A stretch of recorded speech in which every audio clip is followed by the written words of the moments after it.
penyembuh. Dan dia pula lah sang vitamin. Saya pernah ditanya, makan vitamin apa? Sehingga tubuhnya fresh. Saya katakan vitamin saya Roh Kudus. Memang betul. Betul. Usia saya sudah 72. Tapi saya bersyukur. Tubuh saya yang adalah bait Roh Kudus. Otoritasnya itu harus nyata. Bukan sekedar ucapan indah. Itu harus nyata.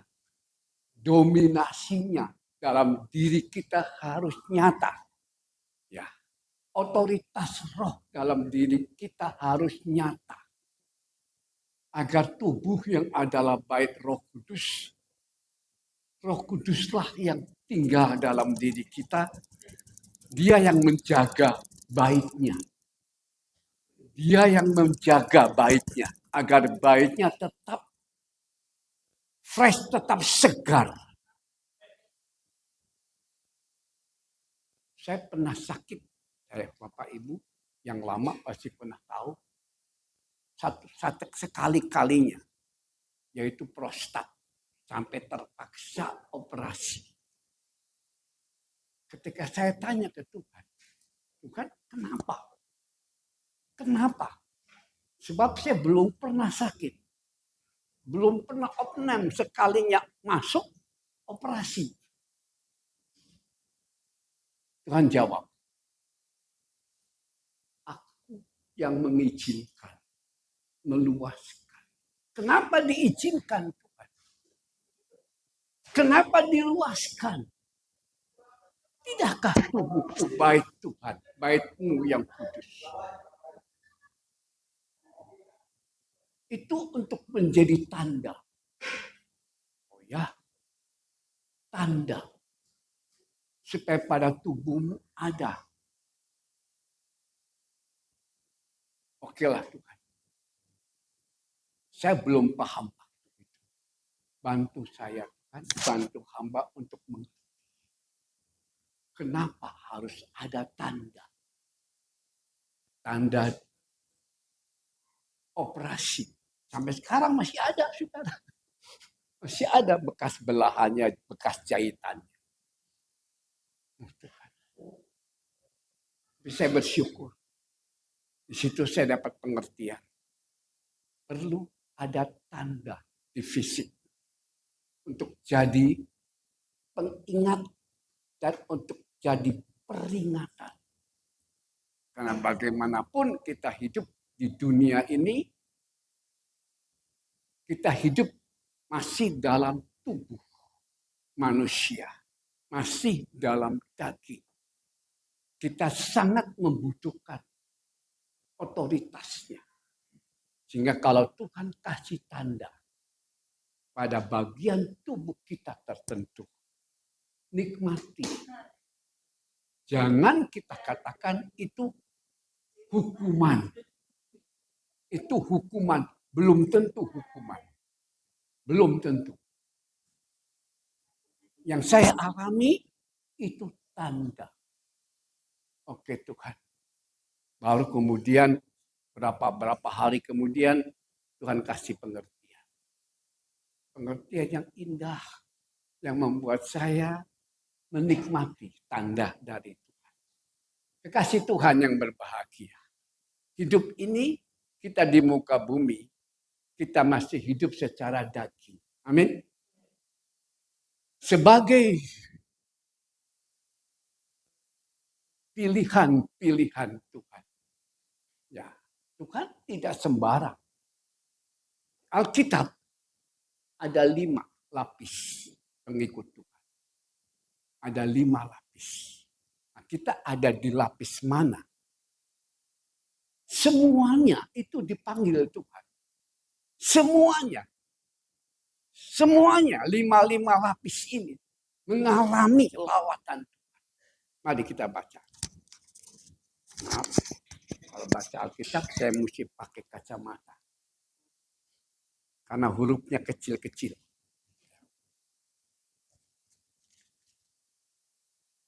Saudara, ini saya dapat dari Tuhan. Maka tulisannya acak. Saya tulis ketika Tuhan berfirman. 5 lapis.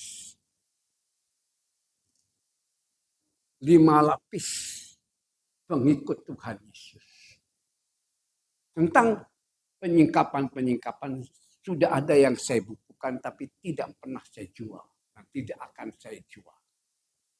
Saya hanya bagikan kepada hamba-hamba Tuhan. Tidak akan, karena dapat dengan cuma-cuma, bagikan dengan cuma-cuma. Ini penting kekasih Tuhan. Kita menyadari posisi kita. Kita ada di mana. Agar kita jangan menjadi satu pribadi yang rasa diri lebih dari yang lain dan timbul satu kesombongan. Kalau kita ada di posisi yang menyenangkan, itu anugerah. Bukan karena kita layak. Sama sekali bukan. Jadi ketika Tuhan buka ini, oh Tuhan luar biasa. Luar biasa. Ini pesan Tuhan. Sekarang waktunya sudah hampir jam 2. Sudah hampir 1 jam. Tadi puji-pujiannya lumayan, setengah jam lebih. Puji-pujiannya, puji Tuhan. Ya, saya akan berusaha lebih cepat dan saudara saya minta penuh Roh Kudus. Agar apa yang saya sampaikan, kita akan dibatasi waktu. Semua bisa terserap ya. Apa yang saya sampaikan, kata lepas kata bisa menyerap dan Roh Kudus membantu secara penuh. 5 lapis pengikut Tuhan Yesus. Lapis pertama, maksud saya bukan lapis pertama dulu, lapis kelima dulu. Lapis kelima. Ya. Lapis kelima adalah orang banyak. Kita buka Matius pasal 14 ayat 13 dan 14. Matius pasal 14 ayat 13 dan 14. Ya, Matius pasal 14 ayat 13 dan 14. Silakan ada yang mau bantu baca boleh. Matius 14 ayat 13 sampai 14. Tolong Bang bacanya sambil berdiri. Setelah Yesus mendengar berita itu, berpikirlah ia dari situ dan hendak mengasingkan diri dengan perahu ke tempat yang sunyi. Tapi orang banyak mendengarnya dan mengikuti dia dengan mengambil jalan darat dari kota-kota mereka. Ketika Yesus mendarat, ia melihat orang banyak yang besar jumlahnya, maka tergeraklah hatinya oleh belas kasihan kepada mereka dan ia menyembuhkan mereka yang sakit. Luar biasa. Sebelum kita masuk pada orang banyak yang mengikut Yesus, yang besar jumlahnya, ketika Yesus mendengar berita itu, menyingkirlah ia dari situ. Berita apa yang membuat Tuhan Yesus menyingkir? Mengasingkan diri. Berita apa? Di ayat sebelumnya adalah tentang dipenggalnya kepala Yohanes Pembaptis. Wafatnya Yohanes Pembaptis. Dari sikap Tuhan, dari respon Tuhan terhadap Syahid, luar biasa. Jadi kekasih Tuhan, kalau di antara kita sekali waktu ada yang dilayakkan oleh Tuhan untuk Syahid, itu jangan jadi sebagai sesuatu yang menakutkan. Syahid dibunuh karena Tuhan.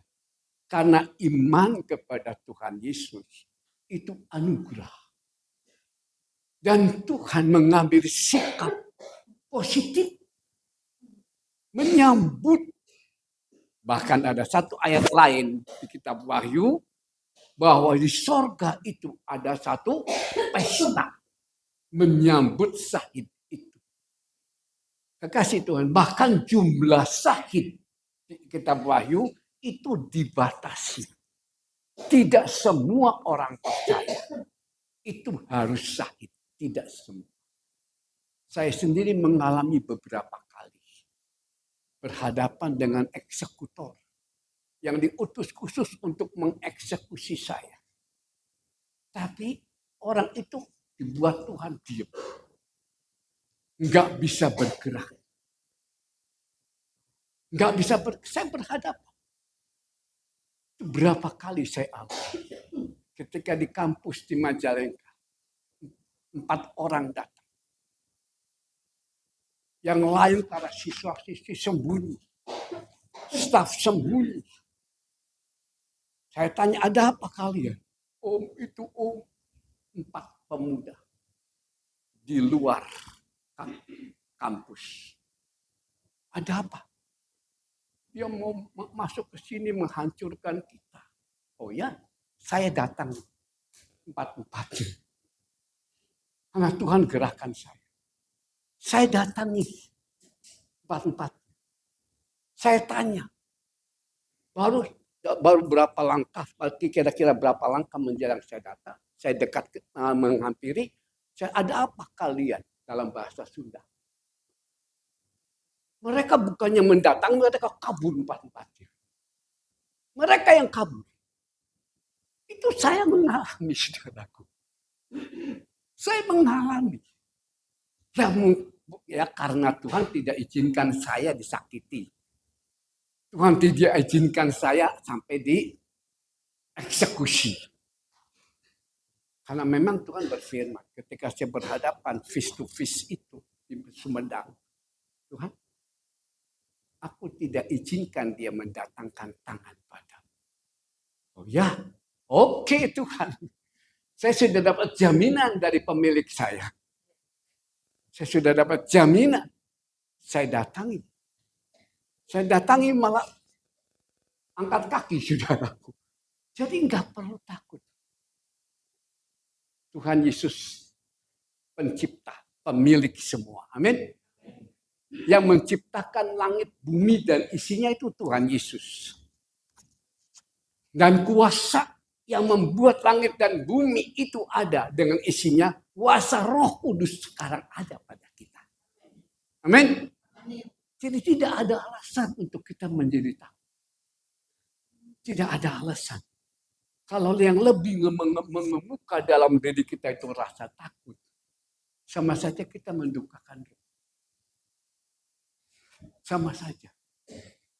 Kita memukul otoritas roh dalam diri kita. Yang saya alami, saya sejahtera. Sehingga orang, murid-murid dan rekan-rekan yang di kampus itu, rekan-rekan pengajar, setelah 4-4-nya kabur, mereka bilang, Om nggak apa-apa, kelihatannya gimana? Kelihatannya gimana? Nah sekarang pun, saya segar. Itulah indahnya hidup dalam Tuhan, dalam kuasa Roh. Tidak perlu kita takut. Kemanapun dan dimanapun, di situasi yang bagaimanapun. Karena yang memiliki kita adalah Sang Penguasa. Yang memiliki kita.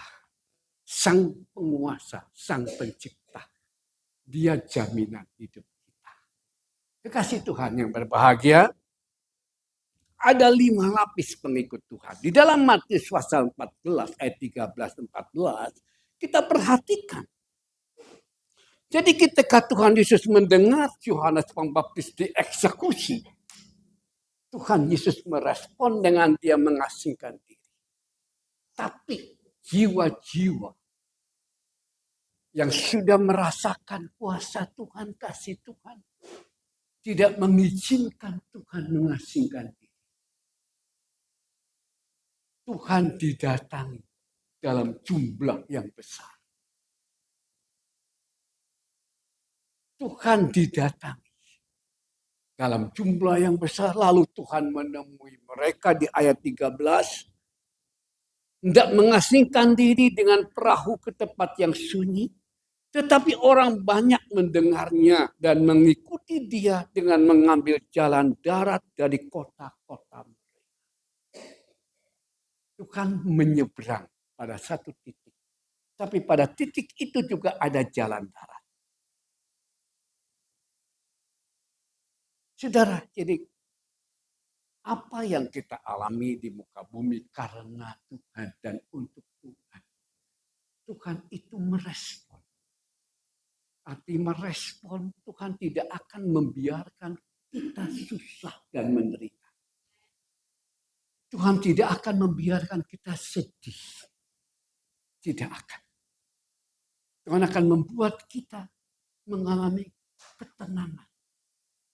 Tenang itu tenang. Tenang itu tenang. Jadi penguasaan roh itu menentukan. Menentukan. Apakah dalam situasi yang tidak nyaman kita menjalaninya dengan ketenangan atau dengan kegelisahan. Atau dengan ketakutan dan kecemasan. Ketakutan, kecemasan, kegelisahan itu terbit dari sini. Terbit dari pikiran, terbit dari perasaan. Belakangan ini Tuhan ajar saya banyak. Musuh yang di dalam diri kita itu ini. Dan ini. Daging, perasaan. Musuh. Lewat itu iblis masukkan pengaruh. Iblis teror kita. Iblis teror kita. Betul di hati kita sudah ada Roh Kudus. Tapi tetap masih ada dua titik. Pikiran dan perasaan.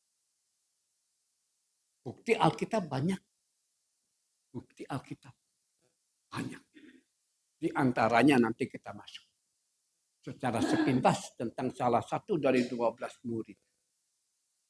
Yang jelas dia ikut Yesus. Dia menikmati fasilitas surga. Mujizat melalui dirinya. Pemakaian Tuhan yang hebat. Tuhan mengadakan 5 ketul roti, 2 ekor ikan. Cukup akan melebihi untuk 5.000 orang. Jadi Alkitab menulis 5.000 itu. Jumlah untuk siapa? Untuk siapa? Laki-laki saja. Belum perempuan. Perempuan di luar itu. Nggak masuk hitungan. Anak-anak juga nggak masuk hitungan. Jadi kalau jumlah itu disatukan ke semua, bisa ngelipat 10.000 lebih. Rotinya hanya 5 ketul. Lauknya hanya 2 potong. Itu ransum bocah cilik. Bukan ransum orang dewasa. Di tangan Tuhan. Nah, kita hidup yang kita jalani menikmati itu. Amin.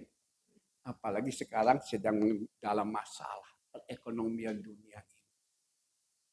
Dampaknya ke Indonesia. Dampaknya jelas juga di Jakarta. Jelas karena ibu kota. Kasih Tuhan nggak perlu kita takut. Karena sepanjang Tuhan bersama kita. Dia Jehovah Jireh. Dia Allah yang mengadakan. Ya, 5 ketul roti, 2 ekor ikan. Peristiwa ini nggak sekali. Kedua kalinya terjadi lagi. Terjadi lagi. Dan bangsa Israel keluar dari Mesir. Menuju tanah Kanaan dibekali apa? Dibekali apa? Makanan. Mungkin dibekali. Tapi perjalanan yang mereka tempuh yang harusnya hanya beberapa hari. Itu mereka tembus 40 tahun.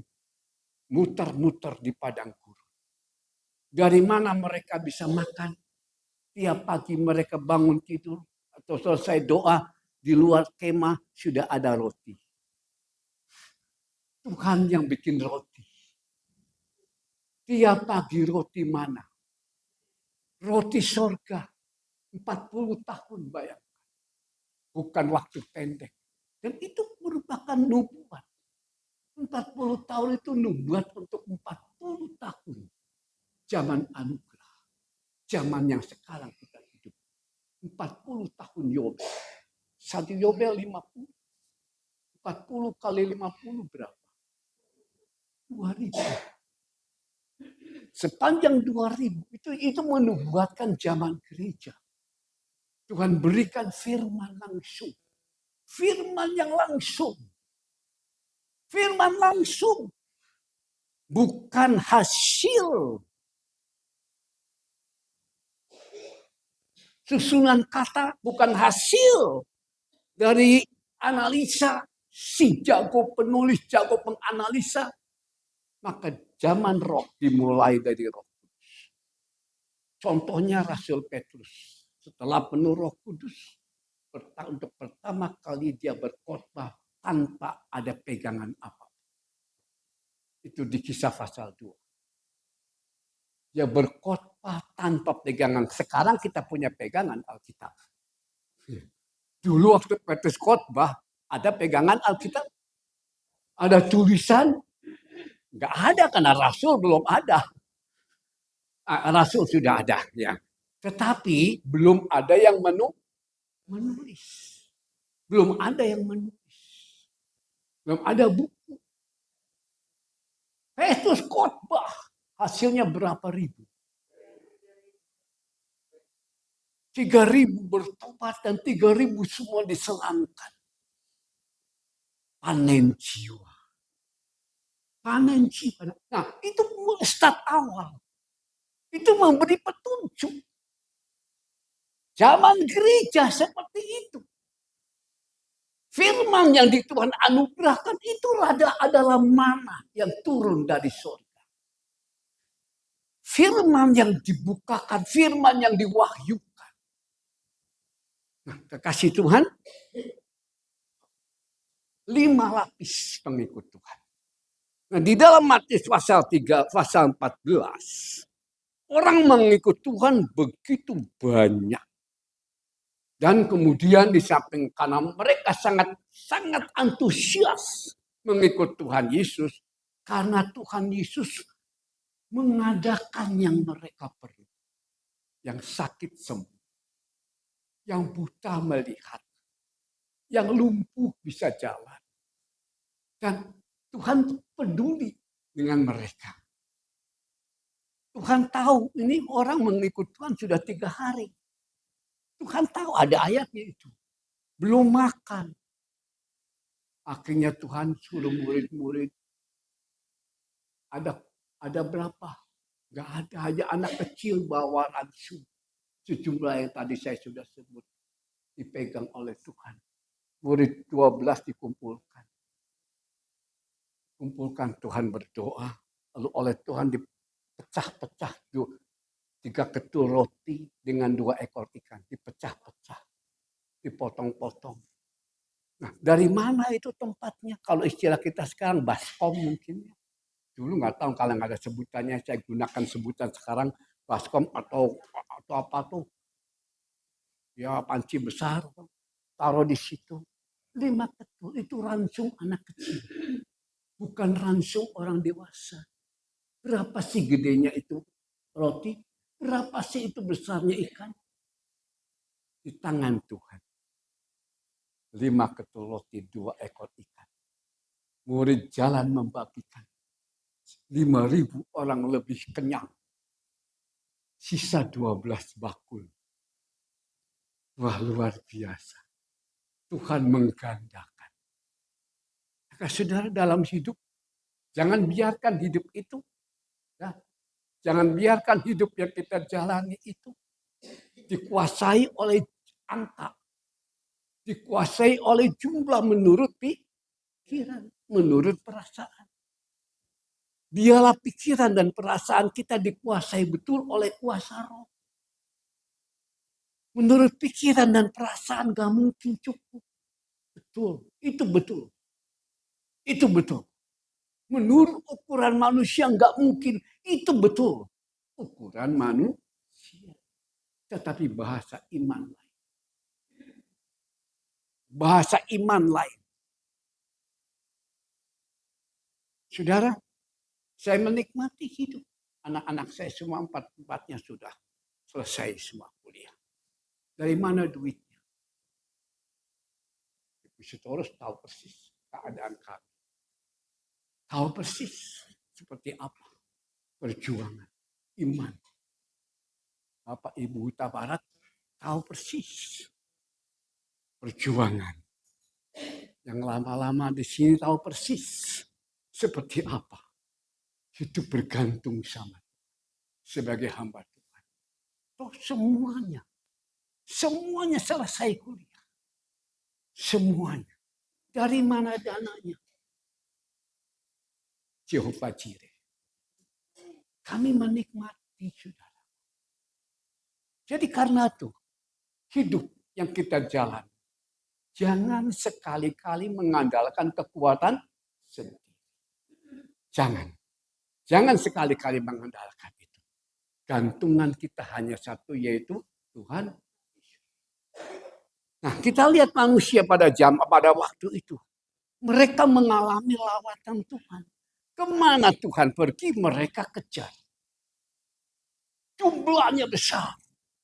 Kelihatannya luar biasa dan memang luar biasa menurut ukuran manusia. Tetapi Tuhan kan melihat dan menilai tidak hanya dari sudut lahiriah. Tuhan menilai, kalau saya sebutkan tidak hanya, Tuhan menilai itu terutama dari sudut hati yang mengikut Tuhan. Hati. Jumlah yang begitu banyak karena mengalami lawatan Tuhan, anugerah Tuhan, itu tidak menjamin. Karena firman Tuhan mengatakan banyak yang dipanggil, sedikit yang dipilih. Dan yang dipilih itu sendiri sepertiganya gugur. Diibaratkan sepertiga bintang yang gugur. Itu pilihan. Karena bintang itu gambaran pilihan. Keturunan Ibrahim itu terdiri dari dua kelompok. Anak cucumu seperti bintang di langit dan seperti pasir di pantai. Dan memang keturunan Ibrahim dua kelompok. Seperti bintang di langit itu pilihan-pilihan. Yang mendapat anugerah seperti kita ini. Tapi pasir di pantai laut itu apa? Itu bicara kefasikan. Fasik bukan kafir. Tetapi menjadi kafir kemudian. Karena fasik dalam bahasa Yunani-nya asebeia atau adikia. Artinya bersikap masa bodoh terhadap Tuhan. Itu fasik. Jadi tandanya orang itu tahu Tuhan. Tapi karena merasa dirinya sudah kuat. Merasa dirinya hebat. Akhirnya saya sudah bisa sendiri. Sehingga peran Tuhan itu tersingkirkan. Itu fasik dan banyak. Dan akhirnya fasik-fasik itu jadi kafir. Tidak lagi percaya Tuhan Yesus. Dan itu keturunan Ibrahim. Saudaraku. Nah, kita sekarang. Dalam lapis yang kelima yang kita sedang baca ini. Jumlahnya begitu banyak. Kenapa? Karena mereka merasa jamahan Tuhan. Merasa lawatan Tuhan. Merasakan kehadiran Yesus. Yesus coba menyeberang untuk menyendiri. Menghindar. Tapi nggak bisa. Karena antusiasme jiwa-jiwa. Itu wajar, saudara. Dan Tuhan tidak menolak. Tapi saudara, kita lihat ayat lain. Matius pasal 27. Ayat 20 dan 25.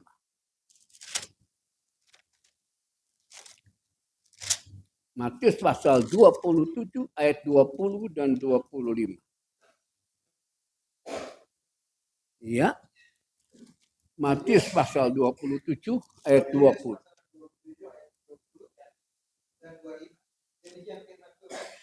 Tetapi oleh hasutan imam-imam kepala dan kuat Tuhan, orang banyak bertekad meminta supaya Barabas dibebaskan dan Yesus mati. Dan seluruh rakyat itu menjawab, biarlah darahnya ditanggungkan atas kami dan anak-anak. Waduh. Saudaraku, waktu itu Tuhan Yesus sedang dalam proses persidangan. Yang menyidangnya tokoh-tokoh agama Yahudi. Pribadi itu figur-figur yang tahu firman Tuhan. Yang tahu hukum Tuhan melalui Nabi Musa. Yang menyidang, yang menjatuhkan vonis para pengkhotbah. Wih, keren saudara. Keren dalam artian negatif saudara. Yang menyidang Tuhan Yesus para pengkhotbah. Perhatikan peristiwa ini. Karena kejadian ini akan terulang lagi di akhir-akhir ini. Akan terulang lagi di dalam publik Kristen. Di dalam publik Kristen. Kita harus siap. Siap tidak siap, harus siap. Suka tidak suka, harus suka. Terima tidak terima, harus terima. Kalau Tuhan Yesus diperlakukan seperti itu, apalagi kita. Kenapa sampai ada figur-figur yang betul-betul jahat seperti itu dikuasai iblis? Sementara dirinya ada sebagaimana ada, itu karena Tuhan campur tangan. Karena adanya satu rasukan kuasa jahat, kuasa penyesat. Yang membuat dirinya menjadi tersesat. Membuat dirinya jadi terkuasai oleh iblis. Saudara, ketika saya di Cisauk, Banten, saya mengalami masalah. Saya hampir diusir dari situ. Dan di situ ada warga Kristen dari gereja lain. Secara aliran sama, Pentekosta. Sama. Secara aliran. Bagaimana sikap mereka? Mereka cuci tangan. Persis seperti siapa cuci tangan?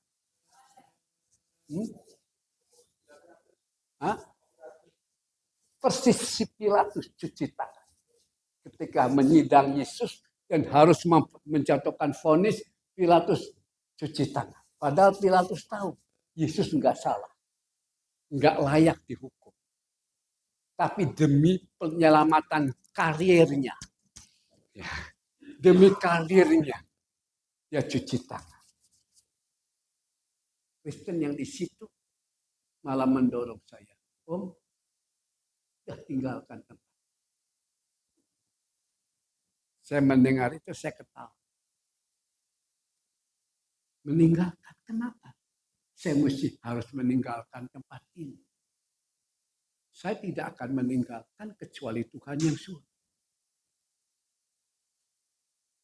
Memang saya nggak pergi.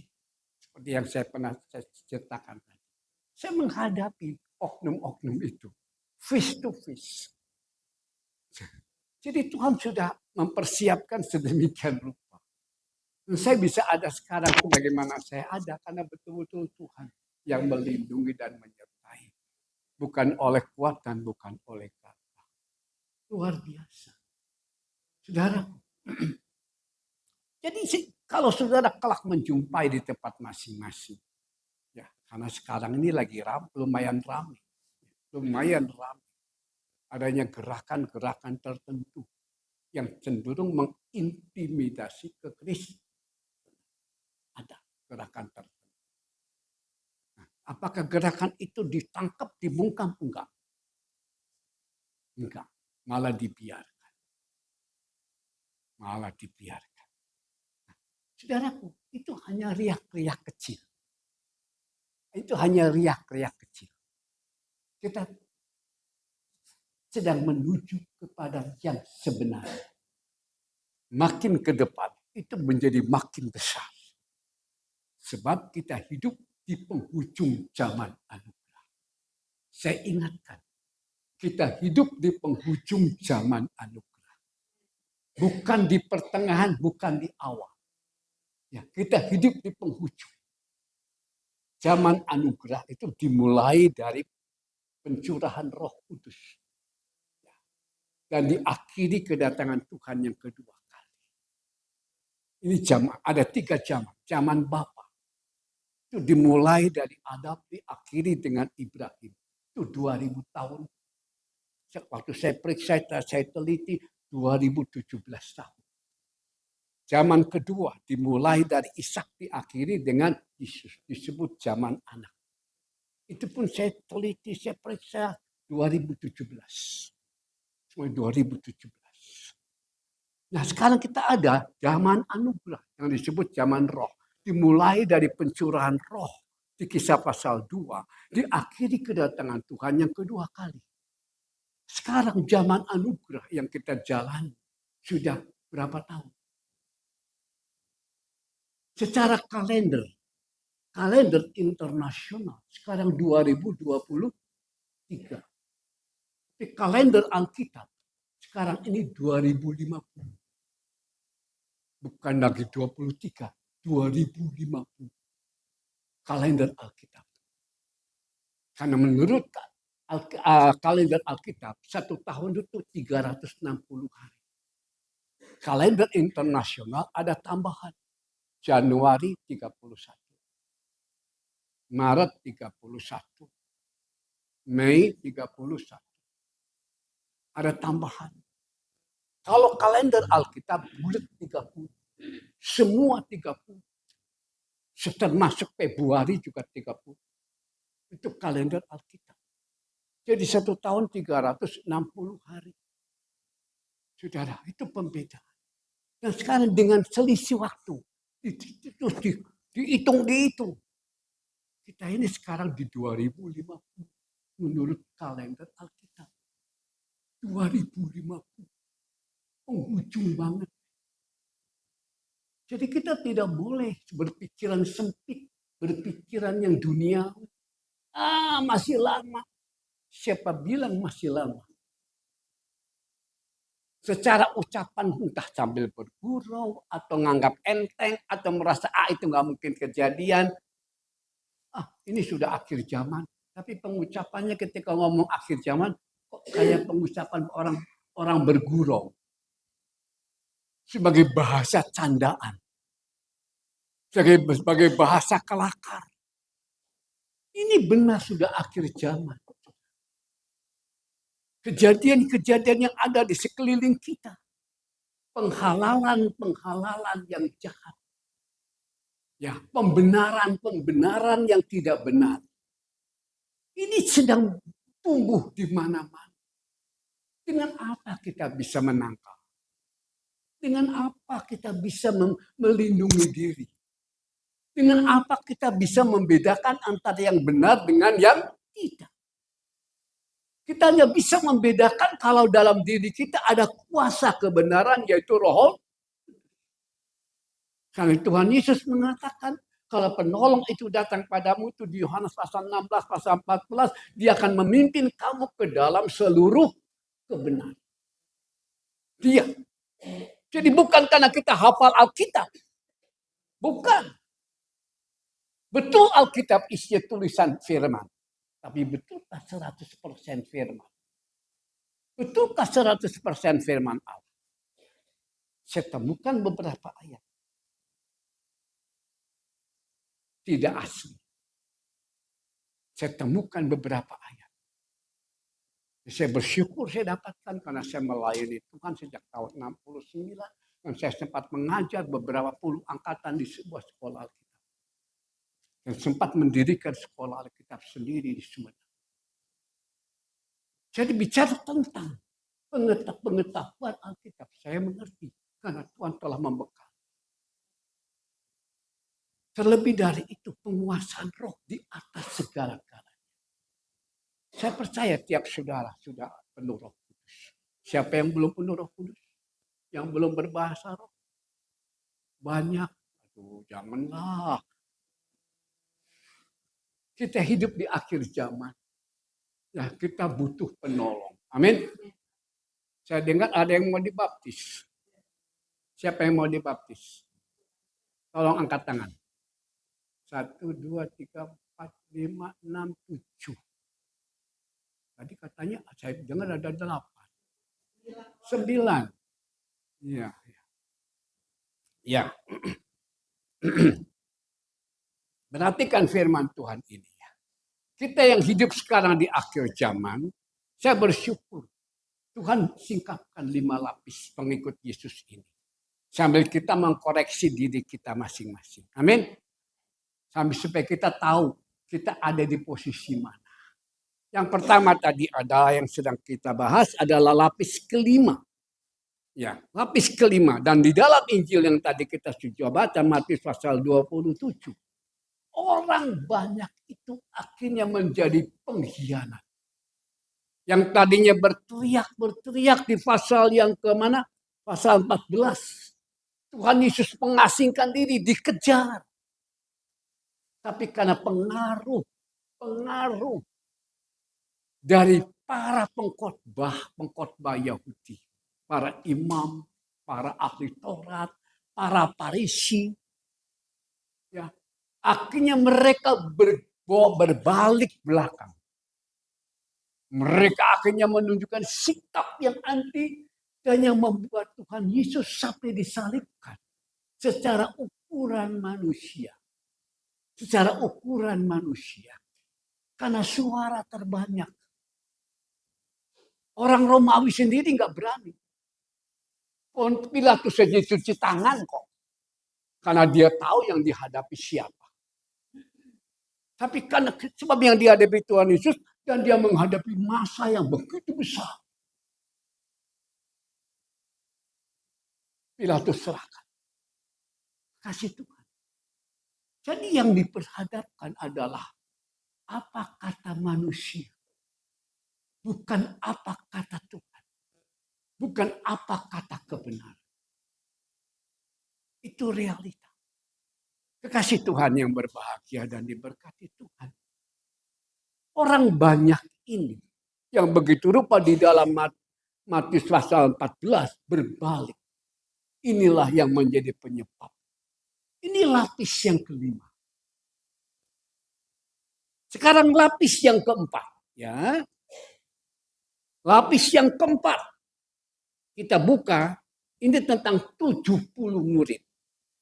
Lukas pasal 10 ayat Lukas pasal 10. Saya pilihkan ayatnya. Lukas pasal 10 ayat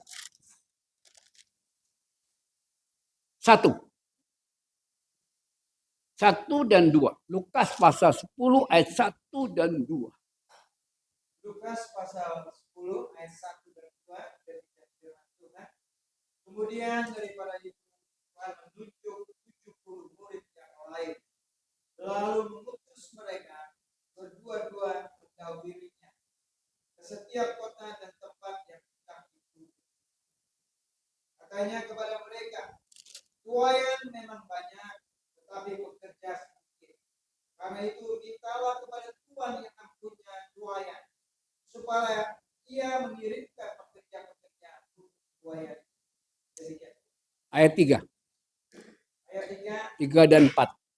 3 dan 4. Ya. Pergilah, sesungguhnya aku mengutus kamu seperti anak domba ke tengah-tengah serigala. Ayat 4. Janganlah membawa pundi-pundi atau bekal atau kasut, dan janganlah memberi salam kepada siapapun selama dalam. Ya. Saudaraku, selain 12, Tuhan bentuk grup lain 70. Dan mereka diutus. Mereka menikmati. Tapi 70 ini. Lalu kelanjutannya bagaimana? Kita buka ayat lain. Pasal 6. Yohanes ayat 60 sampai 66.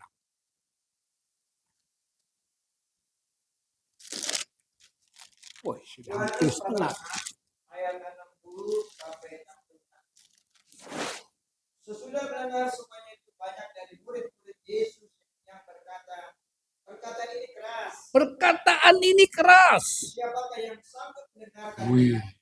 Saudaraku, Tuhan Yesus sedang mengungkap firman tentang roti.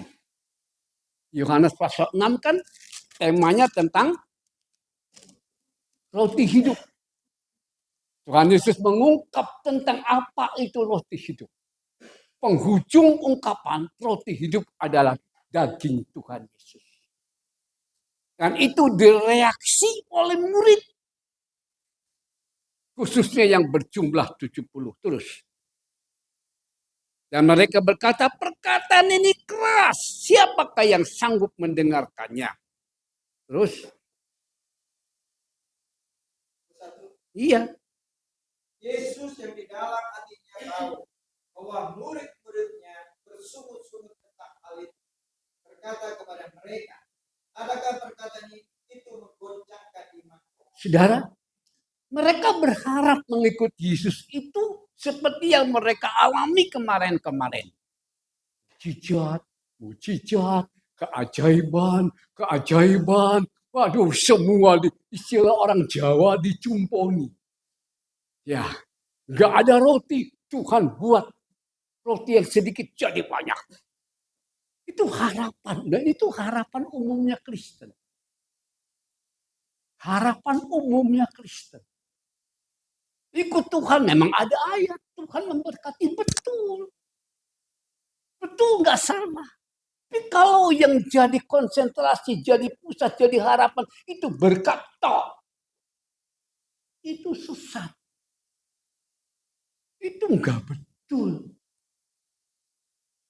Berkat jasmani ya hanya untuk tubuh. Sementara tubuh adalah bait Allah yang kudus. Tuhan persiapkan untuk sesuatu. Sesuai dengan rencana aku. Kekasih Tuhan. Teruskan membaca. Ayat 62. Dan bagaimanakah jikalau kamu melihat anak manusia naik ke tempat di mana ia sebelumnya? Ya, ketika Tuhan sedang memaparkan bahwa Tuhan sendiri akan mengalami dan lain-lain sebagainya, para muridnya perkataan ini keras.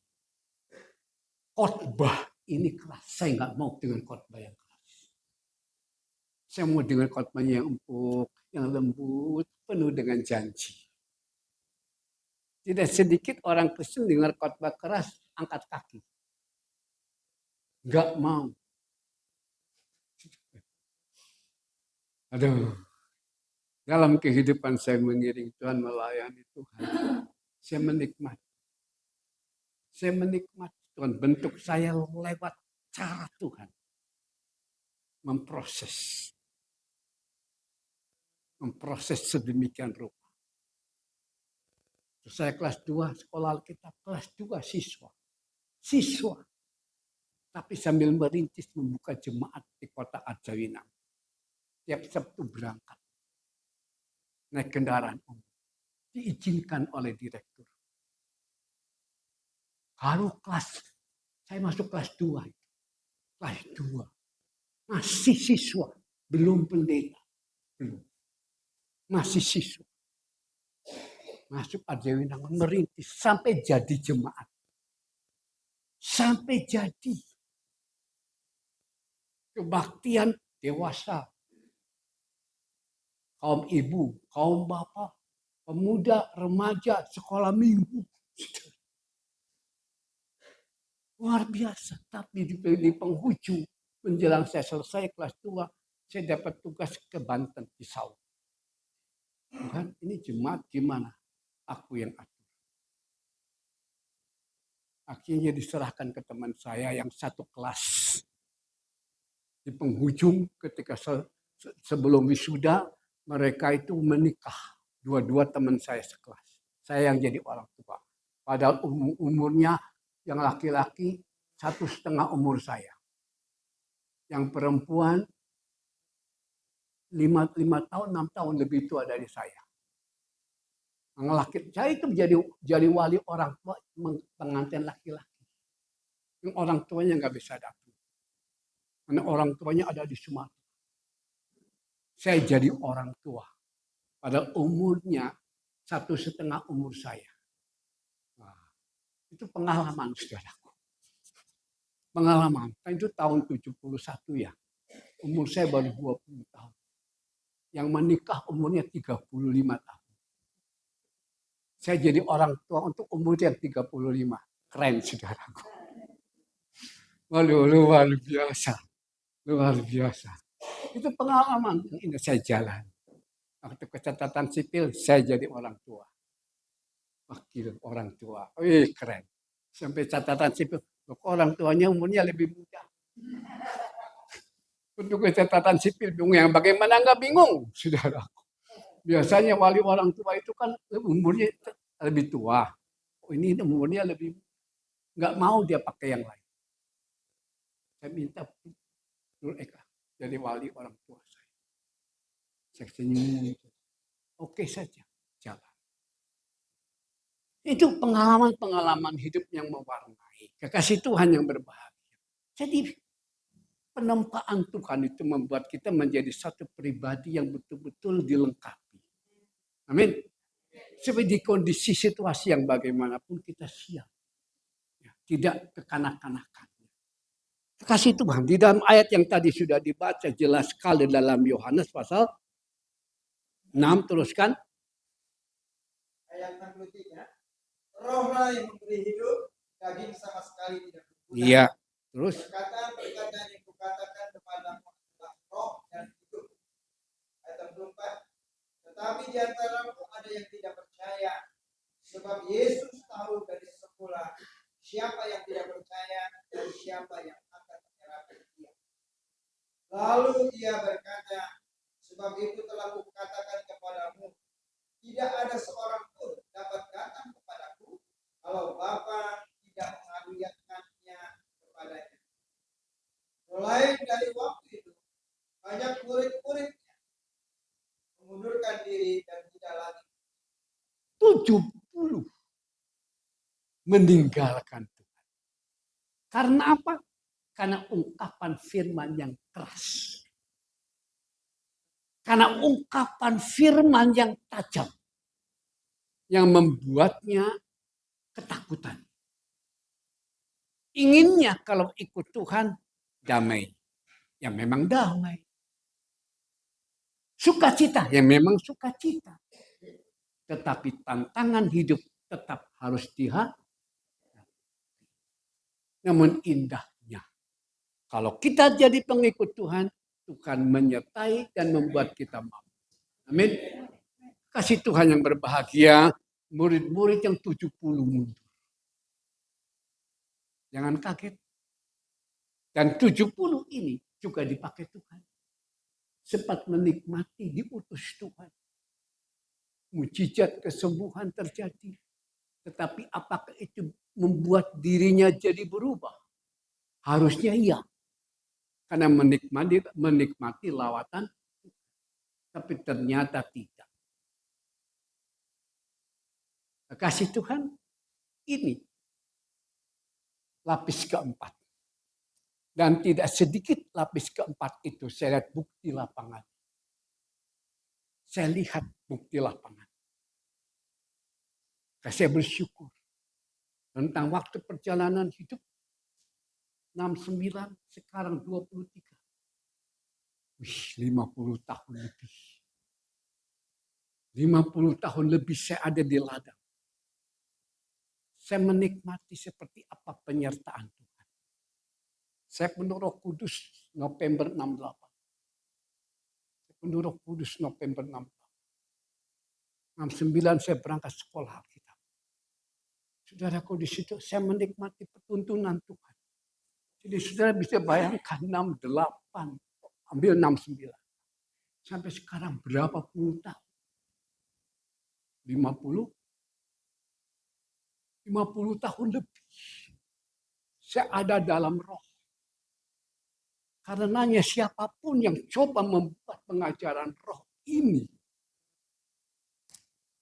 dihilangkan. Orang lain bisa saja. Tapi untuk saya, Tuhan selalu menjaga saya. Saya disingkirkan, dibuang, silakan. Yang penting jangan Tuhan yang buang saya. Tuhan tetap bersama saya. Tuhan tetap melindungi, memberkati. Sehingga lahirnya GSII. Sebelum GSII, GKSI dulu. Gereja Kristen Sangka. Sebelum itu, organisasi yang pertama di mana saya dilahirkan. Bisa adanya SK. Tadinya nggak ada SK. Bisa adanya SK dari dirjen. Itu luar biasa. Izin nasional bisa keluar. Lalu kemudian saya disingkirkan. Ya saya monggo. Tuhan pelihara lahir gereja kedua GKSI. Di situ saya sudah mulai melihat ada hal-hal campuran yang aneh-aneh. Saya cabut. Pak Dirjen sudah memberikan jaminan. Pak Eka berdiri sendiri. Itu Dirjen yang ngomong. Saya nggak ada pikiran. Pak Dirjen Bimas Kristen yang bicara. Pak Eka berdiri sendiri. Jangan takut. Bapak dukung. Weleh. Akhirnya saya berdiri sendiri, lahir GSII. Misi yang ada di GSII adalah sesuai dengan nama. Suara Injili. Itu nggak boleh berubah. Suara Injili. Injil adalah kuasa Tuhan. Bukan Alkitab. Alkitab yang kita pegang. Ada beberapa titik yang dirubah. Ada beberapa titik. Tapi kuasa Tuhan yang ada. Injil, yaitu kuasa Tuhan. Yang akan meluruskan. Sepanjang saya ada. Saya menikmati pelurusan-pelurusan. Saya menikmati, oh ini enggak benar.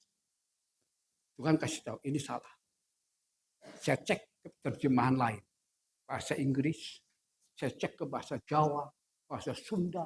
Saya cek ke bahasa yang saya nggak ngerti, bahasa Belanda. Saya tanya kalau ada yang ngerti. Oh, salah. Saudara, itu saya alami. Tuhan, makanya kata Tuhan Yesus, hidup ini belajar. Belajarlah kepada orang sudah 2:30.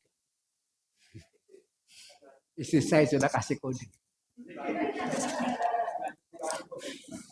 Sudah kasih kode. Memang hidup ini kita kan sekarang dapat kode lewat firman Tuhan ini. Kita dapat kode lewat firman Tuhan ini. Kedatangan Tuhan sudah makin dekat. Kita harus melakukan persiapan, suka tidak suka. Saudara, lapis keempat itu adalah 70 murid. Pribadi-pribadi yang sempat mengalami pemakaian Tuhan. Terbuang semua. Karena masalah apa? Takut. Teraniaya. Sebab yang mereka alami pemakaian Tuhan yang indah. Tapi ketika Tuhan Yesus menjelaskan tentang harus sengsara, harus menderita. Aduh gak mau, amit-amit. Kalau menderita, no. Diberkati, yes. Tapi menderita, no.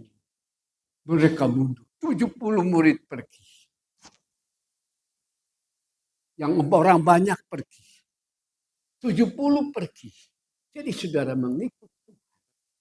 Harus betul-betul apa yang Tuhan alami, kita harus mau mengalami. Apa yang Tuhan firmankan, kita harus siap menjalani dan mengalami. Amin. Amin. Amin. Awas nih. Kita sedang pelajari firman ini dan sambil kita berkaca untuk diri kita sendiri. Yang lapis yang ketiga, ya, 12 murid. Matius pasal 10, agak cepat ya.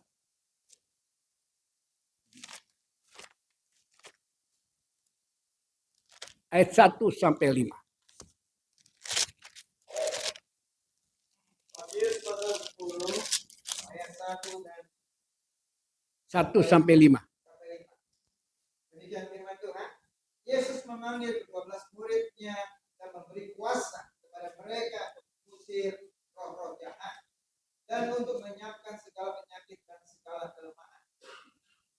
Inilah nama 12 rasul itu. Pertama, Simon yang disebut Petrus dan Andreas saudaranya, dan Yakobus anak Zebedeus, dan Yohanes saudaranya, Filipus dan Bartolomeus, Thomas dan Matius pemungut cukai, Yakobus anak Alfeus dan Tadeus, Simon orang Selot, dan Yudas Iskariot yang mengkhianati dia. Kedua murid itu diutus oleh Yesus, dan ia berpesan kepada mereka, janganlah kamu menyimpang ke jalan bangsa lain atau masuk ke dalam kota orang Samaria. Ya, saudaraku, lapis ketiga adalah 12 murid. Kita tahu 12 ini selalu ada di mana Yesus ada. Selalu ada. Dan pemakaian Tuhan melalui atas mereka luar biasa. Dahsyat sekali.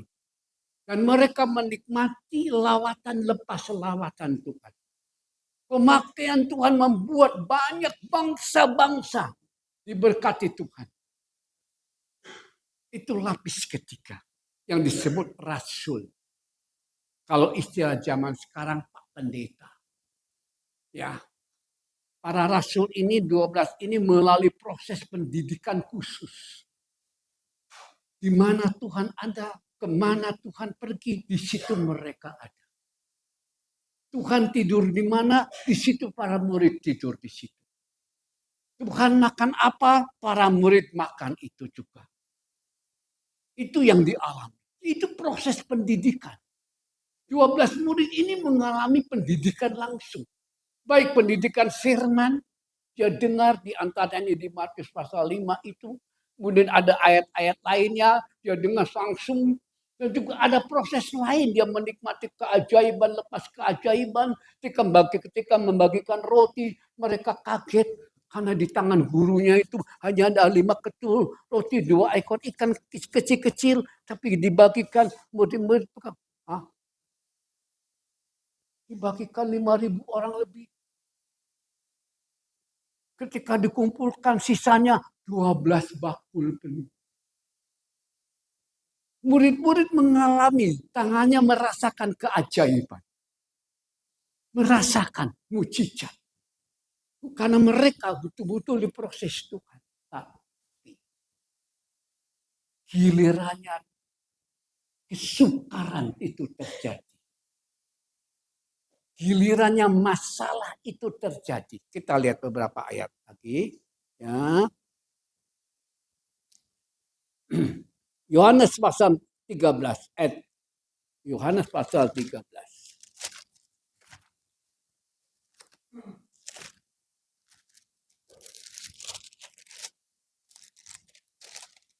Yohanes pasal 13. Ayatnya cukup panjang, tapi saya pilihkan saja. Itu tentang bicara tentang Yudas Iskariot, ya.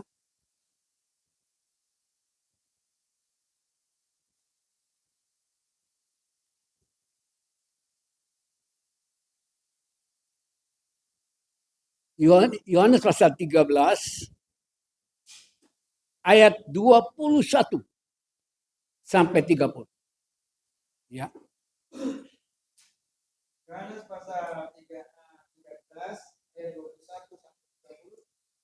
Setelah Yesus berkata demikian, ia sangat terharu, lalu bersaksi, aku berkata kepadamu, sesungguhnya seorang di antara kamu akan menyerahkan aku. Seorang di antara kamu akan menyerahkan aku. Terus murid-murid itu memandang seorang kepada yang lain. Mereka ragu-ragu siapa yang dimaksud. Ya, jelas ragu. Kenapa ragu? Realitanya utuh. Realitanya utuh. Ya, terus seorang di antara murid Yesus, yaitu murid yang dikasihi, bersandar dekat kepadanya di sebelah kanan. Terus kepada murid itu Simon Petrus memberi isyarat dan berkata, ya, yang dimaksud murid yang bersandar adalah Yohanes. Yohanes Rasul, penulis Injil Yohanes. Terus hanyalah siapa yang dimaksudnya? Saudara, Yohanes, di sini kita lihat. Dia tidak terbawa pada situasi.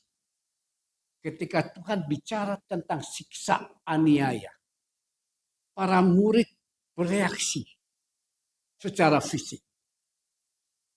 bereaksi. Karena mereka kaget. Nggak mungkin satu di antara 12 akan mengkhianati Tuhan. Nggak mungkin. Tapi Yohanes tidak terpengaruh oleh gunjingan. Tidak terpengaruh oleh kasakusuk. Dia bersandar pada Yesus. Sebab kalau terpengaruh oleh kasakusuk, pikiran bisa kotor. Hati bisa kotor. Yohanes bersandar di dada Yesus. Terus murid yang duduk dekat Yesus itu berpaling dan berkata kepada Tuhan, siapakah? Jawab Yesus, dialah itu yang kepadanya aku akan memberikan roti sesudah aku dicelupkan. Sudah berkata demikian, ia mengambil roti. saudara, Tuhan memberi jawab atas pertanyaan Yohanes. Dialah yang aku berikan roti yang telah kucelup.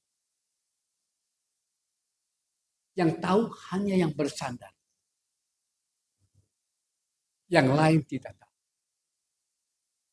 Itu rahasia. Jadi bersandar di Yesus. Bersandar di dada Yesus. Akan membuat orang itu mengerti banyak bahasa ucapan Yesus. Akan dapat mengerti banyak penyingkapan. Kuncinya ada pada bersandar pada Yesus. Tidak terpengaruh oleh situasi. Enggak terpengaruh. Ketika situasi terjadi luar biasa, Tuhan bicara langsung.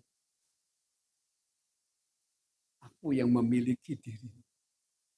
Tinggalkan tempat ini. Saya pergi bersama istri dan anak-anak.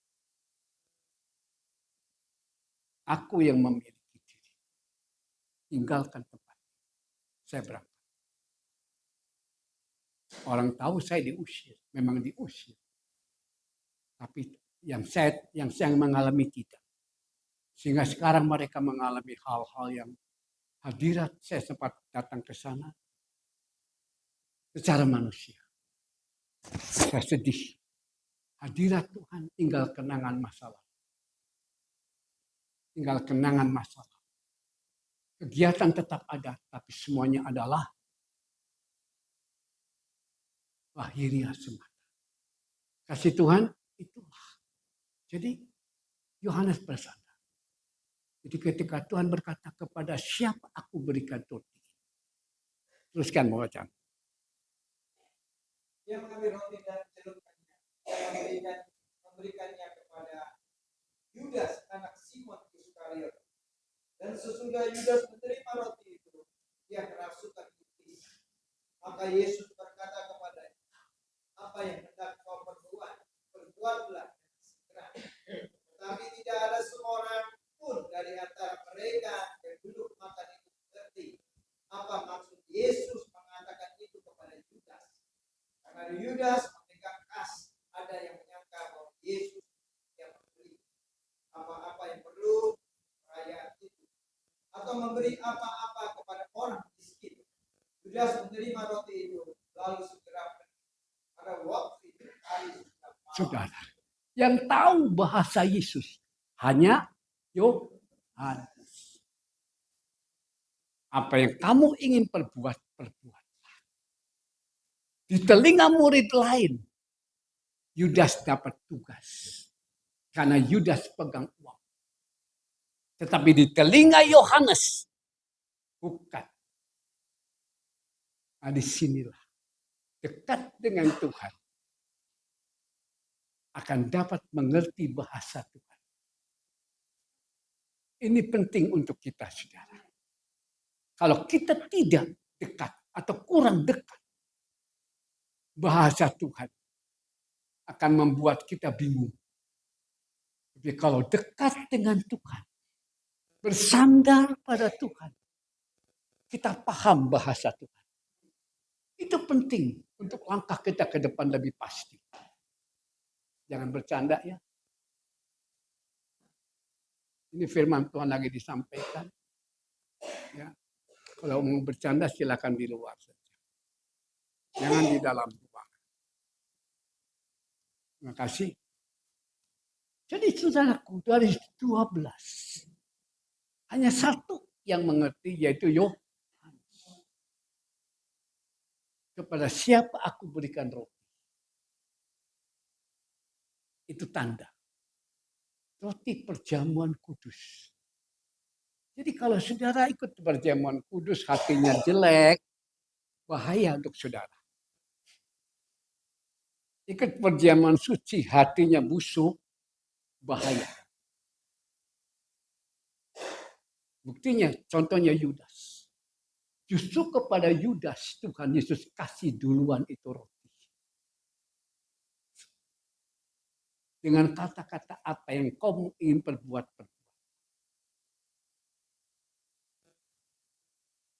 Saudara, kalau Tuhan kan menilai, si A ini masih bisa nggak diproses? Si A ini masih bisa nggak bertobat? Masih bisa nggak? Kalau sudah nggak bisa, malah Tuhan dorong, lakukan yang kamu ingin lakukan. Tuhan dorong. Tidak ada pencegahan.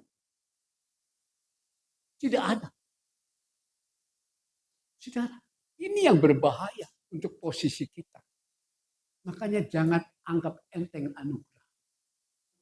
Jangan kita anggap remeh. Tuhan ini pengampun kok. Saya melanggar, minta ampun, pasti diampun. Itu betul. Tapi kalau terus-terusan melanggar, dan dalam bentuk kesengajaan, itu kan sama saja mempermainkan anugerah. Jadi kalau sudah mempermainkan anugerah, Tuhan akan bersikap membuang apa yang kamu mau lakukan. Itu sudah bahaya. Kalau Tuhan sudah bersikap begitu, adakah Tuhan lakukan? Ini contohnya Yudas. Contohnya Yudas. Yudas itu bukan orang percaya sembarangan. Salah satu dari 12 murid yang dipilih. Bahkan di 12 murid, Yudas punya posisi sebagai bendahara. Ada posisi. Jangan main-main. Jadi kalau kita bermain-main dengan anugerah, oleh Tuhan dilepas. Hidup yang saya jalani, saya melihat langsung. Teman saya sendiri. Teman saya sendiri. Bukan orang lain. Bahkan saudara, guru saya. Lewat beliau kami berdua bisa jadi suami istri. Lewat beliau. Beliaulah yang dipakai menjadi wali orang tua saya ketika saya melamar istri saya. Beliau. Tetapi ketika pencurahan roh sedang terjadi di alma mater itu, beliau menolak. Ini bukan dari Tuhan. Beliau menentang habis. Membuat penglihatan beliau tentang habis. Itu guru. Salah satu yang melahirkan sekolah Alkitab. Salah satu Tuhan pakai. Tapi apa jadi? Karena beliau menentang, menolak. Pesan-pesan Tuhan begitu rupa disampaikan. Beliau tetap berkeras. Akhirnya keluar nubuat. Dia akan mati dalam penyakit. Dan terjadi. Penyakitnya apa sih?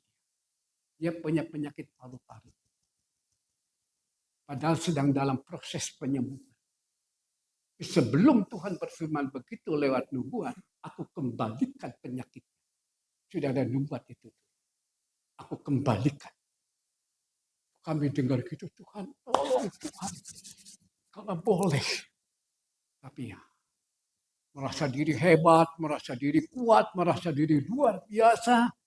Akhirnya memandang enteng pesan-pesan Tuhan. Jadilah. Jadi. Tiba-tiba dia berada di satu tempat, tepatnya di kota Batu. Tiba-tiba muntah darah. Sedang pelayanan. Muntah darah. Dibawa ke rumah sakit, mati di rumah sakit. Itu nyata, saudara. Saya lihat itu. Saya saksikan. Maka saya bersyukur dalam dunia pelayanan saya. Saya menikmati kenyataan lepas kenyataan. Saya menikmati. Karena itu, hiduplah sebagaimana yang Tuhan mau. Amin. Kalau Tuhan sudah anugerahkan kuasa roh, itu anugerah buat kita. Puji Tuhan, sekarang jam 3 kurang 10 menit. Istri saya sudah. Nanti saja ditulisin. Iya. Nah, kekasih Tuhan, mari ya. Sekarang kita pada lapis yang ketiga itu sudah jalan. 12 dari 12, satu terbuang yaitu Yudas. Dan satu lagi hampir, yaitu Petrus. Hampir, tetapi toh itu semua kemudian teratasi. Kita lihat jadi lapis yang ke-5, 4, 3 kita sudah masuk ya. Tinggal 2 lapis kedua dan lapis ke-1. Lapis kedua, lapis ke-1 ini menjadi PR. Entah kapan kami bisa muncul lagi di sini, biar Tuhan yang atur melalui gembala setempat di sini. Kekasih Tuhan, yang pasti ya, ini menjadi peringatan buat kita. Kita hidup di penghujung akhir zaman, di penghujung zaman anugerah yang disebut akhir zaman, dan kita perlu waspada dengan diri kita sendiri. Jangan sampai anugerah yang Tuhan sudah berikan itu kemudian kita sendiri tidak menikmati ujungnya, ya. Karena kita berada dalam keadaan yang tidak Tuhan kehendaki. Yang pasti peringatan-peringatan Tuhan membuat kita makin waspada dengan diri kita sendiri.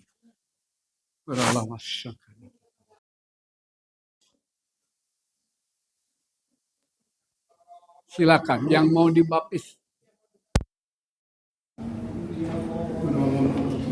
Hidup ini adalah kesempatan. Hidup ini untuk melayani Tuhan. Jangan sia-siakan waktu yang Tuhan beri. Hidup ini hanya sementara. Hidup ini adalah kesempatan. Hidup ini untuk melayani Tuhan. Jangan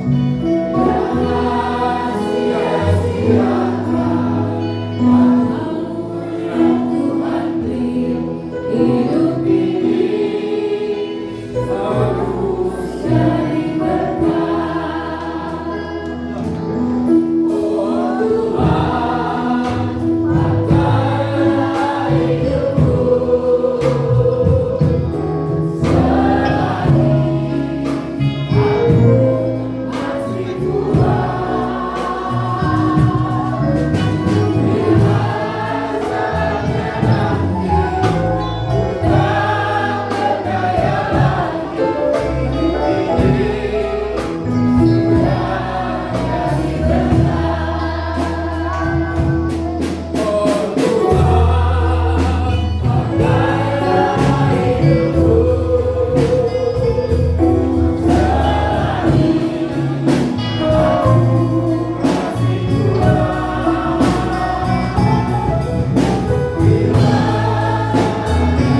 selagi aku masih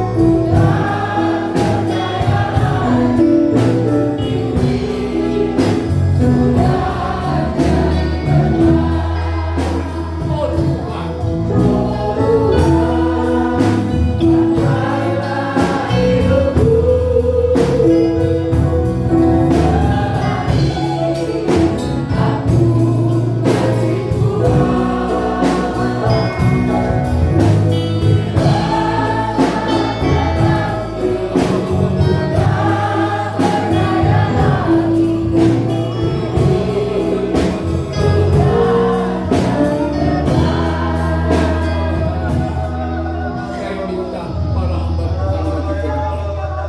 hamba Tuhan maju ke depan. Kita berdoa untuk jiwa-jiwa ini.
sudah Tuhan sembuhkan. Saat ini yang berbeban berat sudah Tuhan tolong. Berkatilah kami semuanya Tuhan. Sebentar kami akan pulang meninggalkan tempat ini. Jagalah kami semua di perjalanan Tuhan. Tibakan kami di rumah dengan perlindungan-Mu. Pak Eka sekeluarga mau pulang ke Bandung. Tetap berkati perjalanan mereka sampai tiba di Bandung dengan perlindungan-Mu Tuhan. Terima kasih Tuhan, terima kasih. Sebentar kami akan terima berkat seundang jemaat berdiri.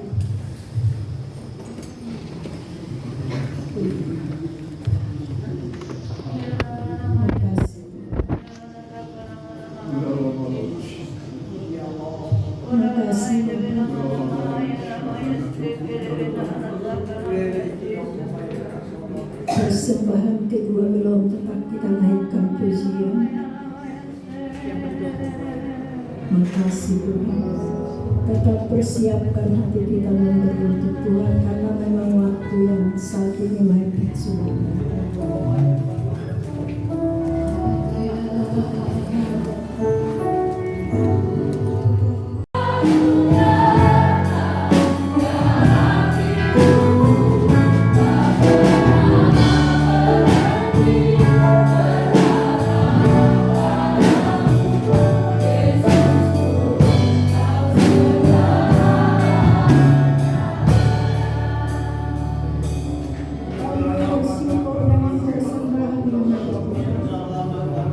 Kuduskan saat ini persembahan terpenuhi yang kami Tuhan pakai melayani Tuhan. Terima kasih Bapa, terima kasih Yesus. Kami serahkan sebentar berkat ke tangan Tuhan Yesus.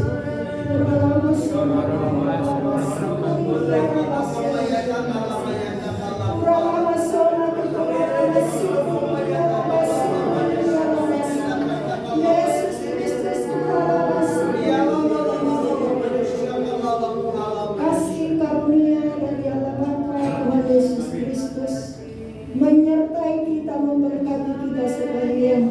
Diberkatilah keluarga kita, diberkati pendidikan anak-anak kita, diberkati saat ini pelayanan kita, usaha